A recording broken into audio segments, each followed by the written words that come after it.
कसे आहात? मजेत ना? मी पण लय मजेत. तर बघा सकाळचे अजून 6 पण नाही वाजले तर नवरोबा गेलेत कामावर टिफिन घेऊन आणि बाहेर तुम्ही बघू शकता अजून किती अंधार आहे. आणि आज मला बनवायचे आहेत साबुदाण्याच्या पापड्या. पण तुम्हाला माहिती आहे मी कामावर जाते तर मी जेवण बनवायचं काम करते आणि 6:30ला मला निघायचं आहे कामावर. मला हे पापडाचं काम 6:30च्या आधी संपवायचं आहे. तर बाकी सगळं आवरलेलं आहे. साबुदाणा शिजलेला आहे. मी काय केलेलं गरम पाणी भांड्यात उकळायला ठेवलं, त्यात मीठ घातलं, जिरं घातलं आणि चिली फ्लेक्स टाकला आणि त्यानंतर हा साबुदाणा टाकला आणि असा ट्रान्सपरंट होईपर्यंत शिजून घेतला. प्लास्टिक अंथरलं आणि त्यावर अशा पापड्या टाकायला घेतल्या घरातच, कारण एवढं 6 वाजता तर बाहेर ऊन नाही आहे आणि नंतर ऊन आल्यावर टाकायला तर मी घरात राहणार नाही. त्यामुळे मी आहे तोपर्यंत पंख्यावरच टाकल्या वाळायला. तर 6:30 पर्यंत माझ्या ह्या टाकून झाल्या. आता ह्याच्यानंतर मी जाणार आहे कामावर. तर तुम्ही बघू शकता मी खाली आणि वर अशा प्रकारे अर्धा किलो साबुदाण्याच्या पापड्या टाकून झाल्या आहेत.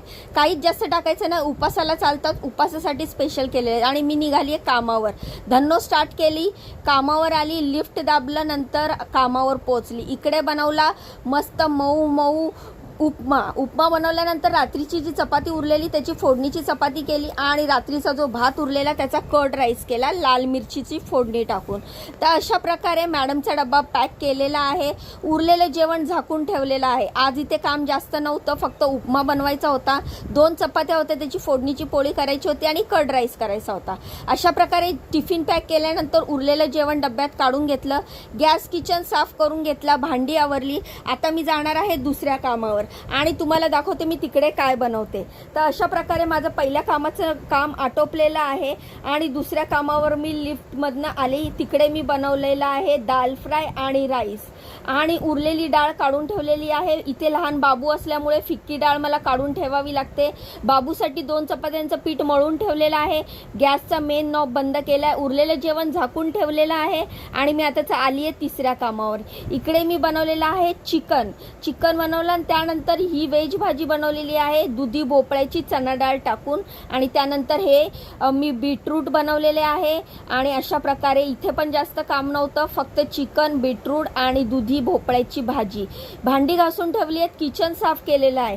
तर माझं हे तिसरं आणि शेवटचं काम आहे. गॅसचा मेन नॉब बंद केला आहे आणि मी घराबाहेर पडली. लिफ्टचं बटन दाबून खाली आली तर खाली भयंकर ऊन होतं. तर मी म्हटलं आज माझे पापडं मस्तपैकी वाळतील. आता मी बाहेर आली तर बघते एवढं जबरदस्त ट्रॅफिक लागलं ना, मुंबईचं ट्रॅफिक मंडळींनो. गावच्या लोकांना वाटतं वा मुंबईत राहतो, मजा करतो, भरपूर पैसा कमवतो. पण मुंबईत पैसा कसा कमवतो आणि इथे मुंबईत त्याचं जीवन कसं चालतं हे मुंबईच्या माणसाला माहिती. अशा प्रकारे घरी आली आहे. तुम्ही व्हिडिओला लाईक करा, चॅनलला फॉलो करा. उद्या भेटूया, बाय.